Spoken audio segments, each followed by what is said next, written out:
السلام علیکم ورحمۃ اللہ وبرکاتہ نحمدہ ونصلی علی رسولہ الکریم اما بعد۔ امید کرتے ہیں آپ تمام سسٹرز خیر و عافیت سے ہوں گی اور ایمان کی بہترین حالت میں۔ اللہ رب العزت سے دعا ہے آپ کی طرف ہر بڑھنے والا شر خیر میں بدل دے، آمین۔ پیاری سسٹرز، ہم لوگ سورۃ الانفال آیہ مبارکہ 65 تک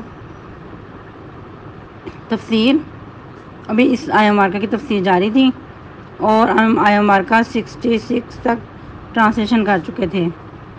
آج مزید 4 آیہ مبارکہ کی ٹرانسلیشن کریں گے، آیہ مبارکہ 70 تک، اور تفسیر کا لیسن آیہ مبارکہ 65 سے جز 2 میں پڑھیں گے۔ رب اشرح لی صدری ویسر لی امری واحلل عقدۃ من لسانی یفقہوا قولی اللہم بارک لنا فی اوقاتنا اللہم فقہنا فی الدین اللہم انی اسألک الہدی والتقی والعفاف والغنی اللہم الہمنی رشدی واعذنی من شر نفسی۔ اعوذ باللہ من الشیطان الرجیم، بسم اللہ الرحمن الرحیم۔ ما كان لنبي أن يكون له أسرى حتى يثخن في الأرض تريدون عرض الدنيا والله يريد الآخرة والله عزيز حكيم لولا كتاب من الله سبق لمسكم فيما أخذتم عذاب عظيم فكلوا مما غنمتم حلالا طيبا واتقوا الله إن الله غفور رحيم يا أيها النبي قل لمن في أيديكم من الأسرى إن يعلم الله في قلوبكم خيرا يؤتكم خيرا مما أخذ منكم ويغفر لكم والله غفور رحيم۔ ٹرانسلیشن۔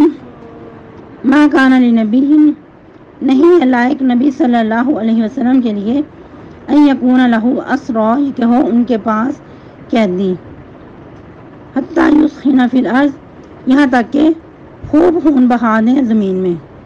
تریدون عرض الدنیا، کیا تم چاہتے ہو دنیا کا سر و سامان۔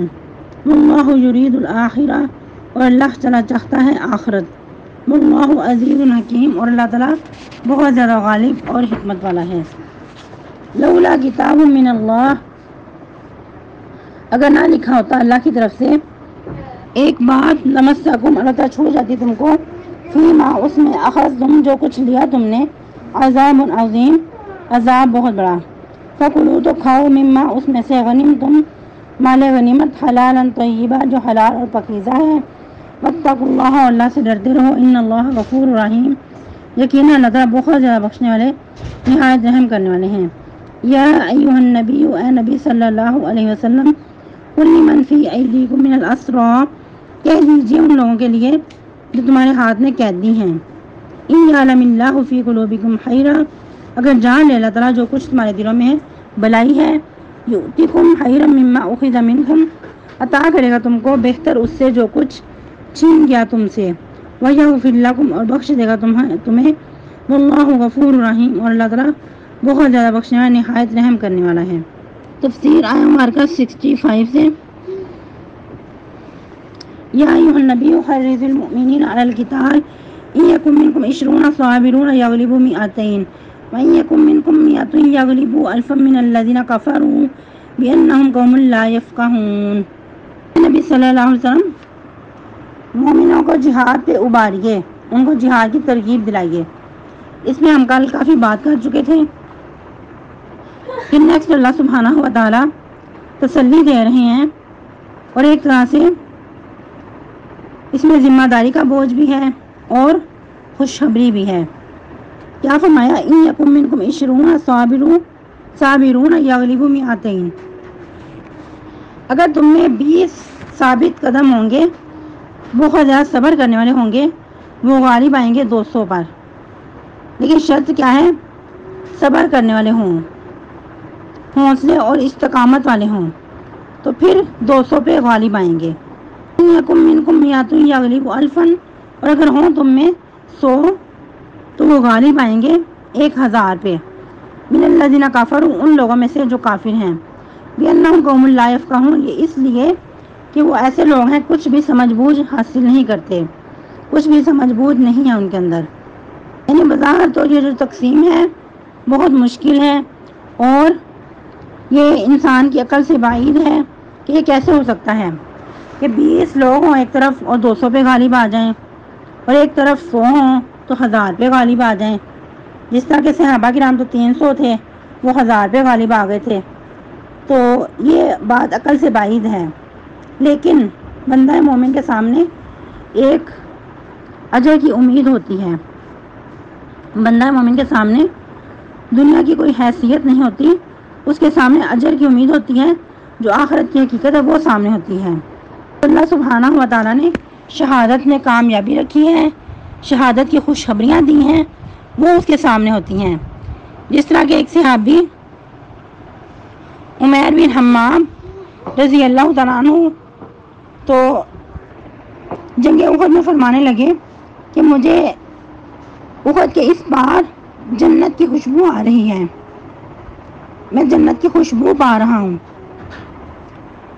تو اس وقت انہوں نے یہ سوچا کہ میرے ہاتھ میں جو کھجوریں ہیں اگر یہ میں کھانے لگا تو بہت دیر ہو جائے گی جنت میں جانے میں۔ انہوں نے وہ کھجوریں پھینکی اور بہت بہادرانہ انداز میں لڑے تو جام شہادت نوش کر گئے۔ صحابہ کرام کے سامنے آخرت کی حقیقت تھی، ہم لوگ آخرت کو فراموش کر لیتے ہیں، جو سرسری زندگی ہے دنیا کی اس پہ ہم بھروسہ کر کے اور اس کے پیچھے ہی بھاگتے رہتے ہیں، اس کو ہی حاصل کرتے کرتے اپنی ساری زندگی لگا دیتے ہیں اور آخرت کی وجہ سے محروم رہ جاتے ہیں اور ٹوٹے پھوٹے ایمان کے ساتھ ایسے ہی زندگی بسر کر دیتے ہیں۔ تو ایمان کی مضبوطی ہو، ثابت قدمی ہو، استقامت ہو تو کیا پتہ چلتا ہے کہ تھوڑے سے لوگ بھی بہت بڑی فوج پہ غالب آ سکتے ہیں۔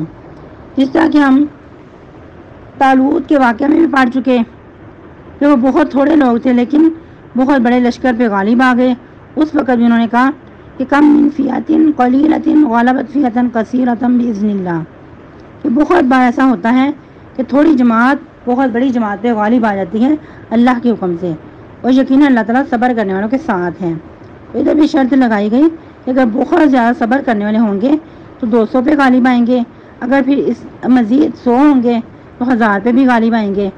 اور اس لیے کہ جو کافر لوگ ہیں ان کو یہ بات سمجھ نہیں آتی۔ بندہ مومن کے سامنے حقیقت ہوتی ہے آخرت کی، جنت کی خوشخبریاں ہوتی ہیں، اسی وجہ سے وہ اجر کی امید رکھتے ہوئے میدان جہاد میں کود جاتا ہے، جان کو ہتھیلی پہ رکھتے ہوئے۔ پھر مزید اللہ سبحانہ و تعالیٰ آسانی فرماتے ہوئے کیا فرما رہے ہیں؟ الآن خفف اللہ عنکم، اب اللہ نے مزید تخفیف کر دی، مزید اللہ نے تمہارے لیے آسانی پیدا کر دی۔ وعلم ان فیکم ضعفا، اور معلوم کر لیا کہ بے شک تم میں کمزوری ہے۔ کمزوری کس چیز کی؟ ایمان کی بھی ہو سکتی ہے اور مزید جو ذرائع ہیں ان کی بھی۔ تو اللہ نے تخفیف کرتے ہوئے کیا فرمایا؟ فَإِن يَكُن مِّنكُم مِّئَةٌ صَابِرَةٌ، اگر ہوں تم میں 100 ثابت قدم صبر کرنے والے، یغلبوا مئتین، تو غالب آ جائیں گے 200 پر۔ اب جو پہلے شرط رکھی تھی 20 100 پہ غالب آئیں گے، وہ اب کم کر کے 100 کو 200 پہ غالب آنے کی شرط رکھ دی کہ اگر 100 ہوں گے ثابت صبر کرنے والے، ثابت قدمی اختیار کرنے والے، تو یقیناً وہ 200 پہ غالب آئیں گے۔ وَإِن يَكُن مِّنكُمْ أَلْفٌ، اور اگر ہوں تم میں سے 1000، یغلبوا الفین، تو غالب آ جائیں گے 2000 پہ بإذن اللہ، اللہ کے حکم سے۔ ساتھ شرط لگا دی کہ اللہ کے حکم سے، ایسا نہیں کہ تمہارا اس میں کوئی کمال ہے کہ تمہاری اپنی کوئی کاریگری ہے، نہیں، بلکہ اللہ کے حکم سے یہ سارا کچھ ہوگا۔ واللہ مع الصابرین، اور پھر بتا دیا کہ اللہ تعالیٰ تو صبر کرنے والوں کے ساتھ ہے، اگر تم واقعی صبر کرو گے، ثابت قدمی اختیار کرو گے تو اللہ تمہارے ساتھ ہیں۔ اور ادھر آپ لوگوں کو بتا دوں کہ عربی ٹیکسٹ کا بہت خیال رکھا کریں، کچھ بہنیں یہ ادھر مسٹیک کر رہی تھی ٹرانسلیشن کا جو لیسن تھا اس میں، جیسا کہ میاتین کو میات کیا پڑھ رہی تھی اور پھر الفین کو الفین پڑھ رہی تھی۔ تو ان چیزوں کا خیال رکھا کریں کہ اتنی چھوٹی چھوٹی مسٹیک سے پھر میننگ میں بھی فرق آ جاتا ہے۔ اور یہ ورڈ جو ہے میاتین ہے، میاتین نہیں ہے. اسی طرح الفین ہے، الفین نہیں ہے، تسنیہ کا صیغہ ہے. اس آیت مبارکہ کے شان نزول میں اس کی تفسیر کرتے ہوئے سیدنا عبداللہ بن عباس فرماتے ہیں کہ جب اس سے پچھلی آیت نازل ہوئی تو مسلمانوں کو اپنے سے 10 گنا کفار کے مقابلے میں ڈٹے رہنے کا حکم بہت ہی بھاری لگا، بہت ہی مشقت والا لگا. پھر جب اللہ سبحانہ و تعالیٰ نے تخفیف کر دی اور فرما دیا کہ 100-200 پہ غالب آئیں گے، اور لیکن شرط اس میں کیا ہے؟ ثابت قدم رہنا. تو اس سے پتہ کیا چلتا ہے کہ میدان جنگ چھوڑ کے بھاگنا حرام ہے. اور یاد رہے کہ اللہ سبحانہ و تعالیٰ کا یہ کمال فضل و کرم ہے کہ اللہ سبحانہ و تعالیٰ نے امت محمدیہ صلی اللہ علیہ وسلم کے لیے بہت زیادہ آسانیاں رکھیں، اور امت محمدیہ صلی اللہ علیہ وسلم پہ آسانیاں کرتے ہوئے اجر کو بھی بڑھا دیا. عمل تھوڑا کریں گے لیکن اجر میں اضافہ ہو جائے گا. جس طرح کہ آپ صلی اللہ علیہ وسلم نے یہ بھی فرمایا کہ آج ایمان کے 10 حصے ہیں، اگر اس پہ کوئی 10 حصوں پہ ہی ایمان لائے گا، اس پہ عمل کرے گا تو اس کا ایمان مکمل ہے. لیکن ایک وقت ایسا آئے گا کہ 10 حصوں میں سے ایک حصے پہ بھی اگر کوئی ایمان لاتا ہے تو اس کا ایمان مکمل ہے. تو آج جیسا کہ ہم پرفتن دور میں رہ رہے ہیں، گئے گزرے دور سے گزر رہے ہیں، تو آج اگر انسان اپنے ایمان کو بچاتا ہے، حتی الامکان کوشش کرتا ہے، تو آج ہم بھی اسی خوشخبری کے مستحق ہیں. اللہ سبحانہ و تعالی ہم سب کا حامی ناصر ہوں.